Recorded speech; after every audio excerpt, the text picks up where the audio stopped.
शरणम शरणम गच्छामि। मैं राधा रमन त्रिपाठी। आज 8 अप्रैल 2026। जैसे जैसे समय बीत रहा है,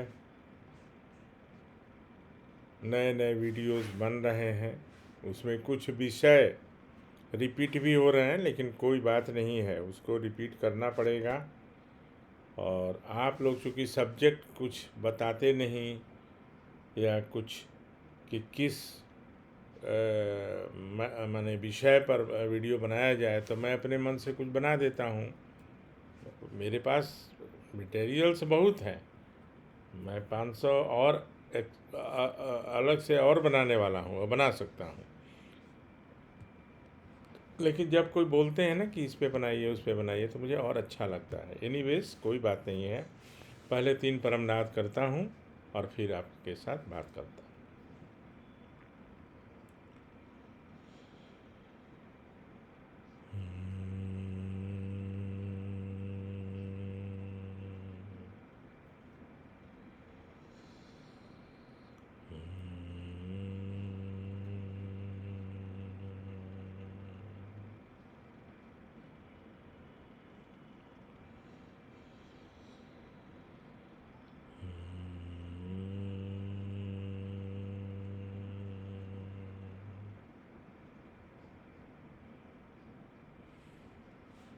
चरणम शरणम गच्छामि।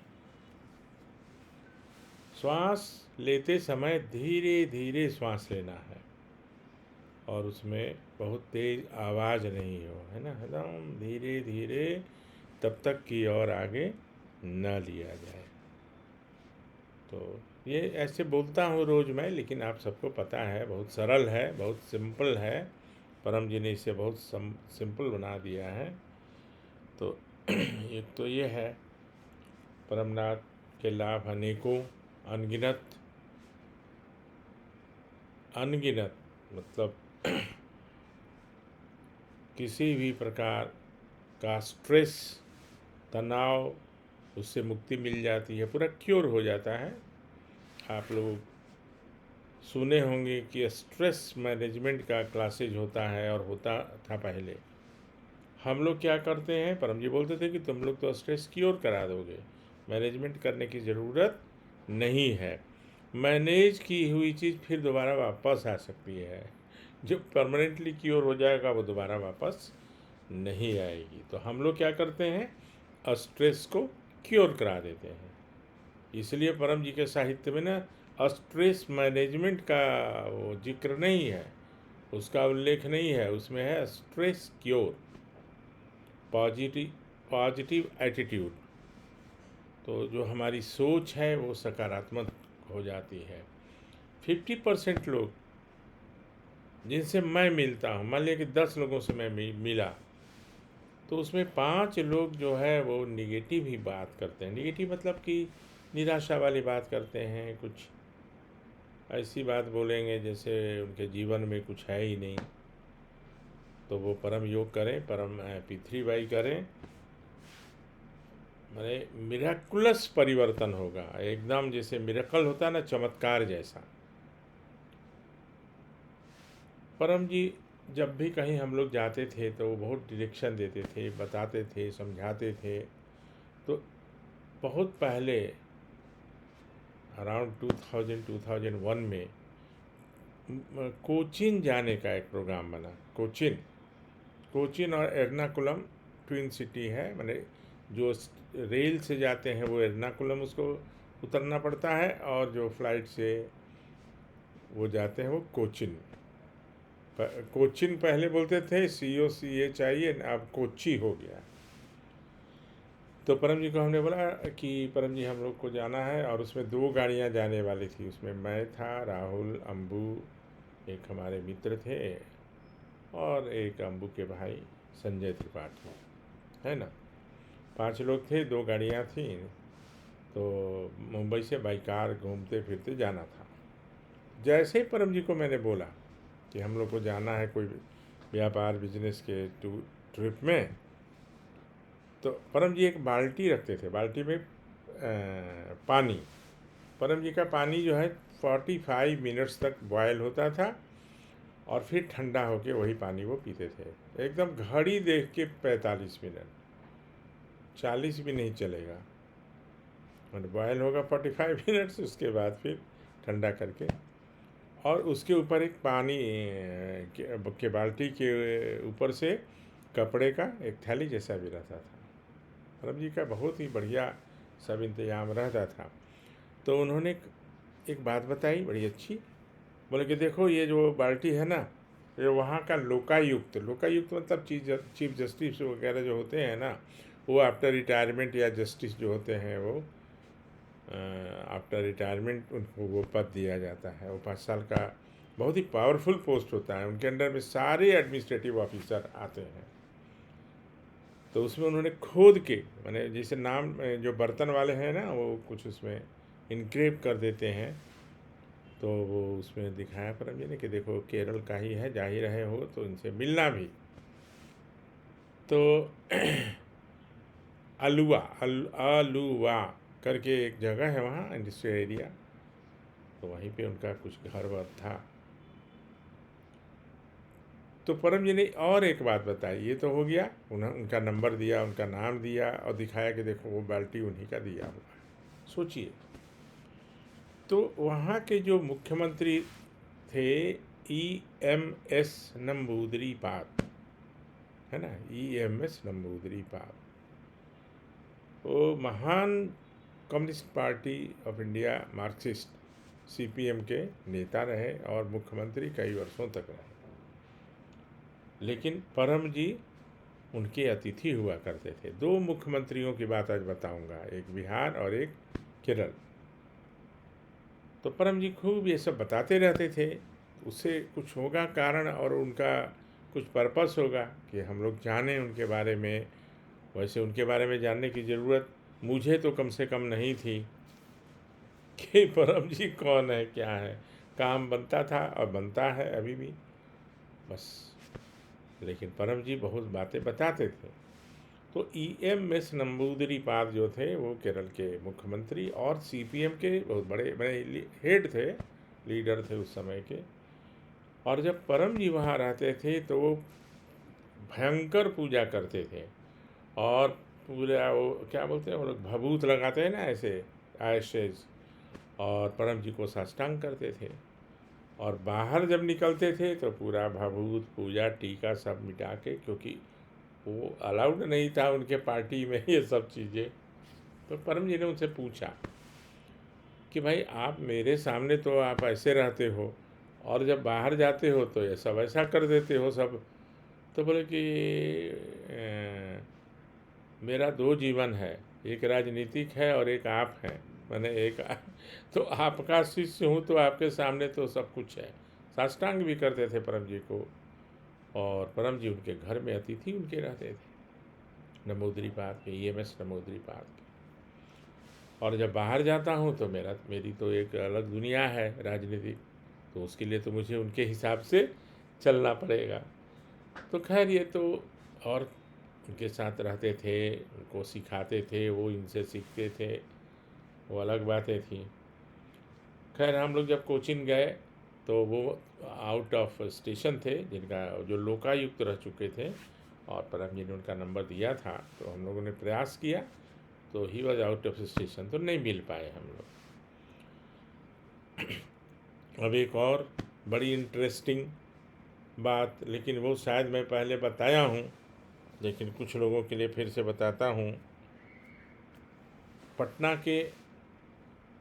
पटना में एक मुख्यमंत्री तो सब वहीं रहते थे बिहार के, लेकिन एक थे विनोदानंद झा।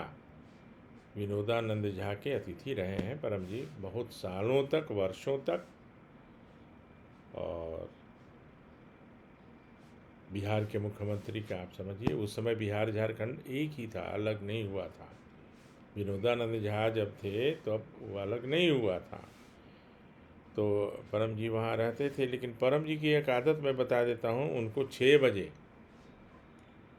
अनलेस कि वो यात्रा में हैं या कुछ ऐसा है तो अलग बात है, लेकिन जैसे स्थायी रूप से हैं तो 6 बजे उनको नाश्ता, 12 बजे दिन का खाना और रात में 7 बजे, मैक्सिमम 8 बजे तक भोजन, रात का खाना, डिनर। ये तो था। फिर शाम को कभी कभी कुछ स्नैक्स, चाय चलता रहता था। सुबह में ज़्यादा पनीर वो प्रेफर करते थे।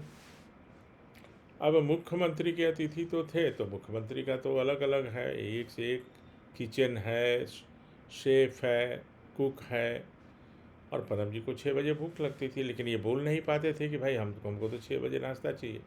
तो पटना में कभी आप जाएंगे तो मुख्यमंत्री का जो निवास स्थल है, वहाँ से सेक्रेटेरिएट, सचिवालय जो है, हार्डली 500 मीटर होगा, 500 मीटर्स पे है होगा। और वहाँ पे बहुत सारे ठेले ठेले पे वहाँ सब कुछ बेचने का बहुत प्रचलन है, जैसे लिट्टी है, चोखा है, सत्तू है, इत्यादि इत्यादि।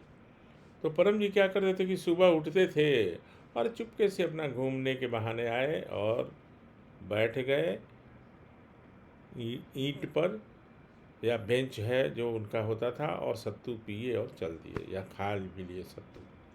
3-4 दिन के बाद मुख्यमंत्री ने अपने आदमी को बोला कि ये सुबह सुबह परम जी कहाँ जाते हैं, ज़रा देखो कहाँ चले जाते हैं।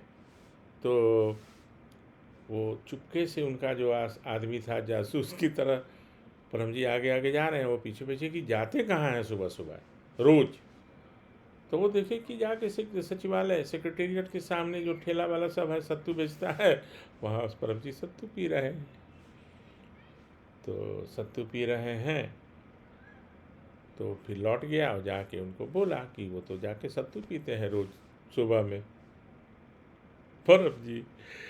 तो जब परम जी वापस आए तो झा साहब ने पूछा कि आप मुख्यमंत्री के अतिथि हैं और आप जाके ऐसे सड़क पे सत्तू पीते हैं, आपने कुछ सोचा इस पे? परम जी तो बहुत हाजिर जवाबी तो थे ही। उन्होंने कहा कि आप मुख्यमंत्री हैं तो हमको तो भूख लगती है 6 बजे, तो आपका किचन ही स्टार्ट होता है 8 बजे, तो 8 बजे तक मैं क्या करूँगा? तो बोले कि आप हमको बता देते, ऐसा नहीं है कि आप बता देते तो आपकी व्यवस्था नहीं होती। तो ये सब लाइटर मूड में परम जी जब रहते थे ना, तो ये सब बातें खूब बताते थे, कहाँ कैसे किसके साथ रहा, किसके साथ क्या क्या बातें हुई, क्या हुआ, कैसे हुआ।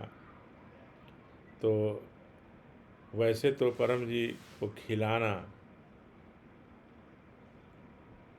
सबके बस की बात नहीं, सबके बस की बात नहीं, मतलब कोई घमंड से कि मैं बहुत बड़ा आदमी हूँ तो परम जी को बोलूँगा तो आ जाएंगे लालच में कुछ का कि दक्षिणा मिलेगा, उस टाइप के तो परम जी थे नहीं, वो समझ नहीं पाते थे लोग।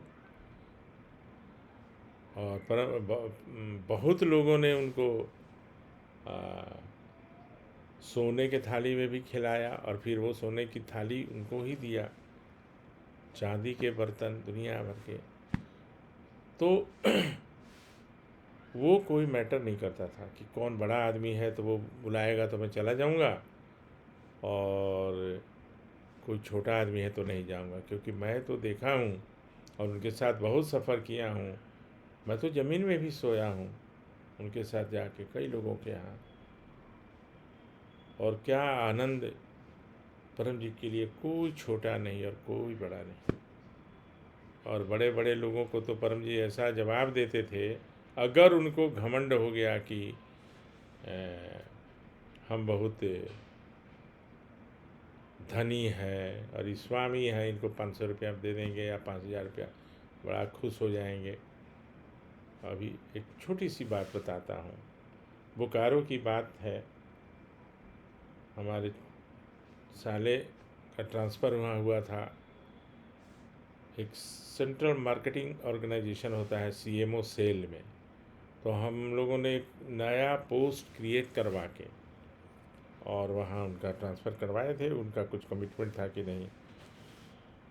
जब उनकी पोस्टिंग हुई तो जिनको अलॉटमेंट होता है ना, स्टील, बोकारो स्टील प्लांट जो है भारत का बहुत बड़ा स्टील प्लांट, सबसे बड़ा स्टील प्लांट है सेल का। तो सरकारी है, भारत सरकार का है। तो जब लोगों को मालूम हो गया कि उनका पोस्टिंग हो गया है हमारे रिलेटिव का, तो पहले 1 महीना वो मेरे ही यहाँ रहा। उसका बहुत बड़ा बंगला मिला था इससे बाद में, लेकिन 1 महीना तक रहा। और मैं उसके 2-3 मकान, मैं 2 नंबर में रहता था और 5 नंबर में वहाँ के एक बड़े व्यापारी रहते थे। उस समय के बहुत उनका होता था कि भाई ये इतने बड़े व्यापारी हैं। तो आज तक मेरे पास वो नहीं आए, लेकिन जैसे उनको मालूम हुआ तो वो आए, पिता पुत्र दोनों। पिता पुत्र दोनों आए और वो फर्स्ट फ्लोर में, और परम जी बैठे हुए थे। तो ऐसे भी बहुत लोग आदर तो देते ही हैं, कोई भी साधु संत महात्मा समझ के, जबकि परम जी न साधु संत महात्मा नहीं थे। परम जी तो एक अद्भुत चीज़। तो बैठे, ज़मीन में बैठे दोनों पिता पुत्र। वो इसलिए कि मैं उनका परिचय करा दूं उनसे, अपने रिलेटिव से, कि वो उनको अलॉटमेंट में सुविधा हो और पैसे कमाएं, जो भी करना है करें। तब वो परम जी के सामने बोलने लगे, शुरू किए, मैं तो बहुत पैसे वाला हूँ जी, ये है जी, वो है जी। और परम जी सुनते रहे। अरे परम जी को क्या लेना देना इससे आप क्या हैं और क्या नहीं है। तो वो उनका था कि परम जी को कुछ हम दान दक्षिणा दे देंगे तो बड़ा खुश होंगे। एक वाक्य परम जी ने बोला, ये मेरे सामने की बात, बहुत बोला, मेरे लिए तो पैसे कुछ नहीं है जी, मैंने इतने पैसे हैं, ये है। ऐसे कभी कोई बोलता है? अरे आप पहली बार मिल रहे हो, पहली बार आ रहे हो, मेरे पास बहुत पैसे हैं जी, मैं तो परम जी ने कहा कि लेकिन दिखता नहीं है कि आप पैसे वाले हो। उनकी सारी बातों पर परम जी ने तुषारापात कर दिया, यानी पानी फेर दिया। तो आप कहाँ किस बात को बोल रहे हैं, और परम जी के लिए बताइए। परम जी को कोई क्या बड़ा बोलेगा। मैंने तो राष्ट्रपति का पत्र देखा है, राष्ट्रपति वो शंकर दयाल शर्मा। परम जी के पास पूरा एक बक्सा पेपर रहता था, उसमें तरह तरह की चीज़। तो हमको बहुत सारी चीज़ें दिखाते थे वो, देखो मैंने कैसा जवाब दिया, उसका पत्र देखो और मेरा जवाब देखो, है ना। तो ये सब चलता रहता था।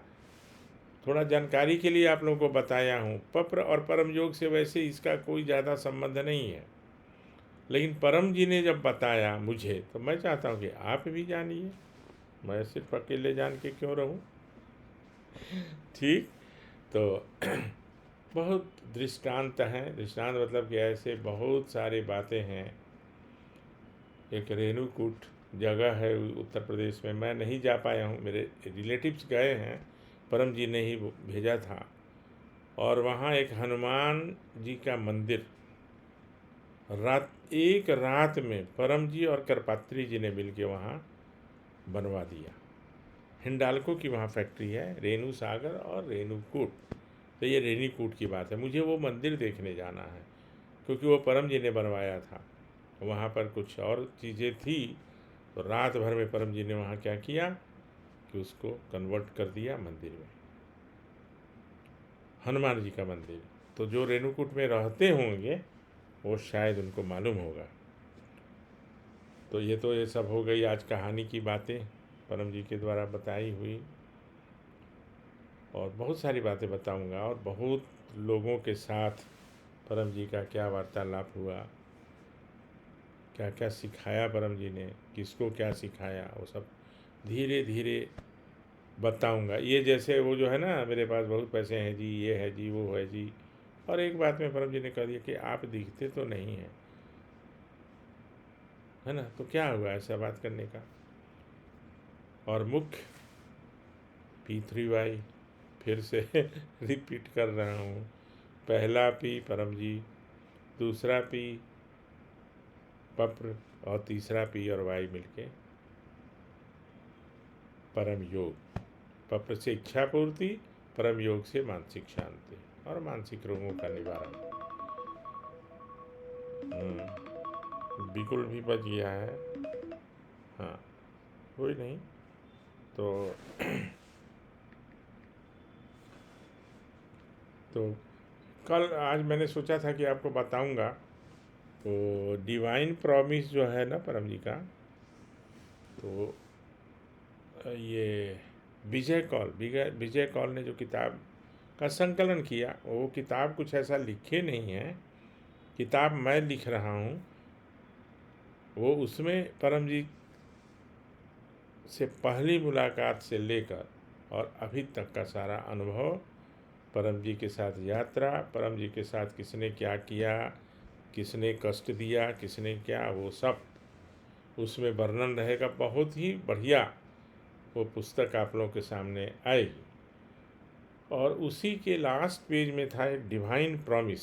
ये देखिए, डिवाइन प्रॉमिस जो है ये परम जी का है, लेकिन लास्ट पेज में है जो वो किताब है ना विजय कौल का। तो आज मैं सोचा था कि इसकी चर्चा करूँगा, तो कल मैं इसके बारे में बताऊँगा कि परम जी का क्या है प्रॉमिस, कि जब सब कोई छोड़ दे, इवन सारे रिलेटिव डिजोन कर दें, उस समय भी मैं तुम्हारे साथ रहूँगा। ये उनका प्रॉमिस है, वो डिटेल्ड है, वो कल इसकी चर्चा करूँगा। तो आज आपसे विदा लेता हूँ, ये विनती करते हुए कि जगत को परिवार बनाइए, P3Y करिए, प्रतिष्ठित बनिए, पूज्य बनिए और अधिकतम प्रचार करिए। प्रचार करिएगा, स्वतः पूज्य बन जाइएगा। आधी से ज़्यादा दुनिया कष्ट में है। कुछ लोग प्रकट करते हैं, कुछ लोग प्रकट नहीं करते हैं। काम बनने के बाद भी कुछ लोग अनग्रेटफुल हो जाते हैं। उनको शर्म आती है ये कहने में कि मेरा काम P3Y से बना है। चरणम शरणम गच्छामि बोलने में शर्म आती है। और बताइए, सब कोई अपनी अपनी बात बोलते हैं, कोई राधे राधे बोलता है, कोई कुछ बोलता है। हम, नॉट मी, बट बहुत लोगों को चरणम शरणम गच्छामि कहने में भी, अकेले में रहेंगे तो बोल देंगे, लेकिन कुछ लोग हों तो बोलने में उनको शर्म आती है। तो ऐसा नहीं करिएगा। आप लोग नहीं करते हैं और करते होंगे, लेकिन मेरा निवेदन है। और कल फिर आप से बात करूंगा। उसमें वो पुस्तक जो है बहुत बढ़िया है, संकलन है। क्योंकि विजय कौल ने क्या किया, स्टेनोग्राफर थे, परम जी के साथ चलते थे, नास्तिक थे वो, ही वॉज नास्तिक। तो नास्तिक थे, तो नास्तिक लोगों को लगता था कि ये कैसे हो जाएगा, ये कैसे हो जाएगा, हाउ इट इज़ पॉसिबल।